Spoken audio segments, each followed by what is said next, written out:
It's time for another installment of Flashpoint. This week, morning anchor Justin Warmth sits down with guests from Translife on how organ donating saves lives and improves them. Good morning, I'm Justin Warmth. On any given day, thousands of Floridians are awaiting life-saving organ transplants. One organization is dedicated to saving lives through organ and tissue donation by educating the community and honoring those who make the gift of life possible. And joining us today, we have Christine Neal, Translife Public Relations Manager, and Dee Hill, donor mom of a donor recipient. Welcome to Flashpoint this morning, guys. Thank you. First off, Christine, tell us a little bit about Translife. Sure, thank you, and thank you for having us today. Translife is East Central Florida's organ and tissue donor program. So we facilitate the gift of life through those who are waiting for a transplant and those and their families who say yes to making that gift of life possible. Tell us why organ donation is so important. Organ donation is so important because it provides a second chance, a true second chance to those who are waiting for that gift of life. Oftentimes people won't see the end of the week, let alone the day, if they don't receive that transplant. And we're here to help give hope to those who are waiting, as well as honor those who give the gift of life by saying yes. I know a lot of folks at home may have organ donor on their license, right, but they may not know what that means. Exactly. So yes. Just a quick thing, I mean, obviously, go over that process. Sure. So our organization, Translife, is federally designated to cover 10 counties. So we're responsible for educating the 3.8 million people in our service area on the importance of what that organ donor means on your driver's license. And essentially what that means is that if something were to happen and you were to pass away, that you have already made that decision to become an organ donor. Organ donation doesn't happen for everybody who passes away. There are certain circumstances that have to occur for donation to take place, but we want people to be educated on what that means. And essentially that means that you have the ability to give life. One organ donor can actually save up to 8 lives. One tissue donor can enhance the lives of more than 50. So by saying yes, you're actually giving hope to more than 60 people. Incredible. And there are some myths about organ donating. Why are some folks hesitant to be donors? There are, and that's what we're hoping to do, is to have a conversation, a quality conversation with people before they make their decision. And we want people to know that donation does not impact the care that you receive when you're admitted to the hospital. Those doctors who are waiting, who are working to save your life, are there to save your life. They're not concerned with whether or not you have organ donor on your driver's license. We also want people to know that they can continue to have a funeral as they had planned anyway. An open casket funeral is absolutely still a possibility. Some people are very concerned about that. We also want people to know that somebody can register to be an organ donor despite their age or their medical history. What happens is at the time that donation would take place, our team takes a complete social history, medical history to ensure that the person that's receiving that transplant is a perfect match. So all of that is taken into consideration at the time that a person becomes a donor. All right. Well, thank you so much. We're going to have much more from you guys here in just a second. When we come back, we'll talk more about organ donating, how you can help, and we're going to hear from Dee Hill. Stay with us. Welcome back to Flashpoint. Today we're talking with Christine Neal from Translife and Dee Hill, a donor mom of a donor recipient. Christine, earlier we were talking about why organ donating is so important on any given day. What is the need in Florida and even nationwide? Absolutely. The need is so great and it keeps growing every day. Currently there's about 5,500 people in the state of Florida who are waiting for a transplant, about 600 of those right here in Central Florida. Nationally, we're looking at about 122,000 people who are waiting for a transplant, and every day we lose 22 lives due to the lack of organs available for transplantation. So it's an epidemic that we hope to help. And it is summer, obviously. Does that mean that there's a bigger need for organ donors? The need is year-long. I mean, it's really dependent upon people's health.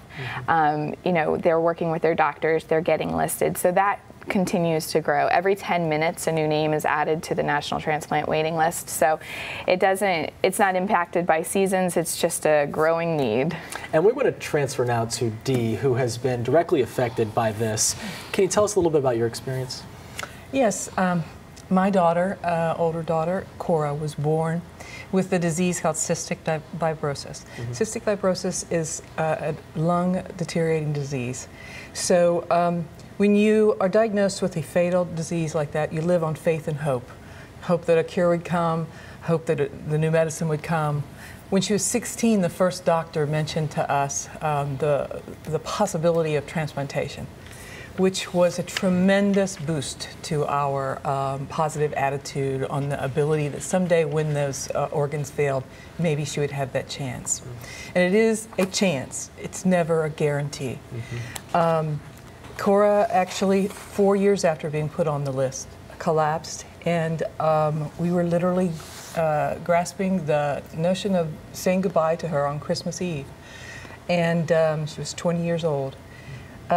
Instead, the doctor met us in front of her room with a half smile on his face and said, "We think we have the donor." And that night, on the night that miracles happen, my daughter received a huge miracle of life.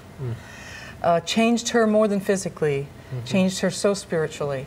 The thought process in her mind was about that donor. She wanted to know as much as she could. The donor family actually wanted to know a lot about her.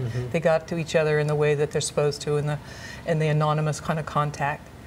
But she was spiritually enlightened on how somebody healthy would tell their family. She hadn't signed a driver's license. She didn't have a driver's license. She told her family, though, if anything ever happened to her, please don't hesitate to use my organs.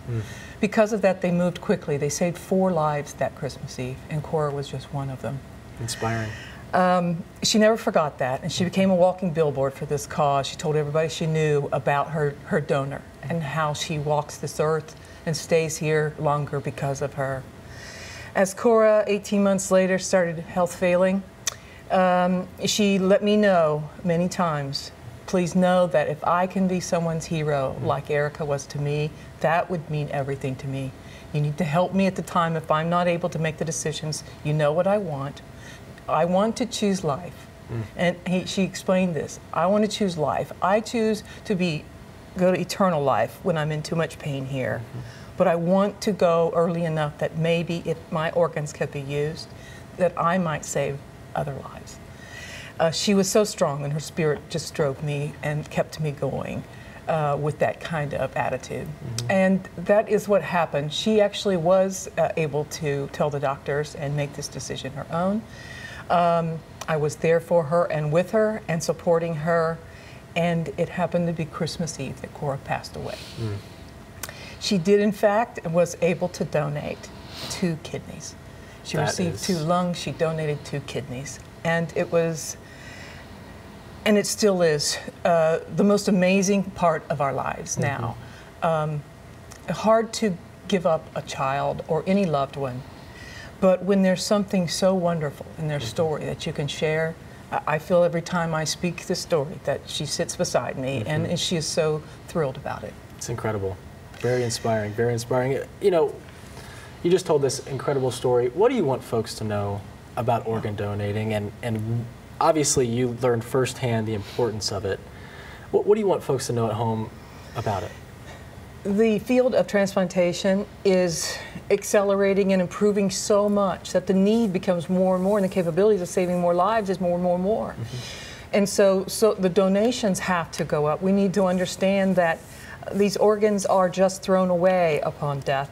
And so to use them and get something out of the death of your loved one. And this is my message. If you can get this joy out of something so negative, and I did, I felt there was like a little light left in this darkness. Her ability and need to help somebody else at that time gave me great pride in her. I have an extension of her story of how she affected others. And it's still almost unbelievable to me, and it's just been last November. My son, he is my stepson, he was killed accidentally in November.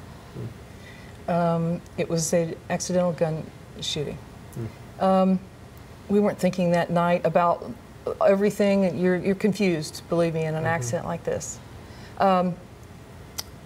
But Translife called within hours after we had gone to the hospital, got home. I mean, it was real early in the morning. and said to my husband, "Did you know that your son was an organ donor?" And he said, "Oh my gosh, yes." And he told her the story of my daughter and the influence on our son. And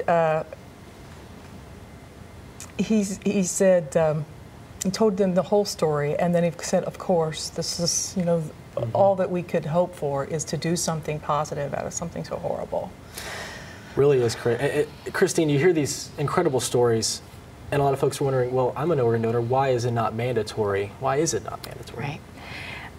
We feel that when people make the decision to put that on their license or to join the registry, that it's an altruistic decision. We want them to be educated about what that means. We want them to make that decision, and we want them to share those wishes with their families. So much good comes from organ donation that we want to share the stories and to educate people and to let them know what that really means. And so, you know, we don't want people to be influenced or, you know, to do it for the wrong reasons. Right. One more thing. We have a lot of folks at home watching. How can they help out our viewers? That's a great question. So they can say yes whenever they go to the driver license office and get their driver's license, or they can go online to www.donatelifeflorida.org. Okay. It takes 3 minutes. They can register their wishes there, and then they can have a conversation with their loved ones about their decision. Because actually the state of Florida is a first-person consent state, so if you're over the age of 18 and you've made that decision and you've registered, then those are the wishes that would be honored. Okay, guys. Thank you so much for being here, Dee and Christine. We Thank really you. appreciate it. We will be right back with more news and weather in just a few minutes. Stay right here.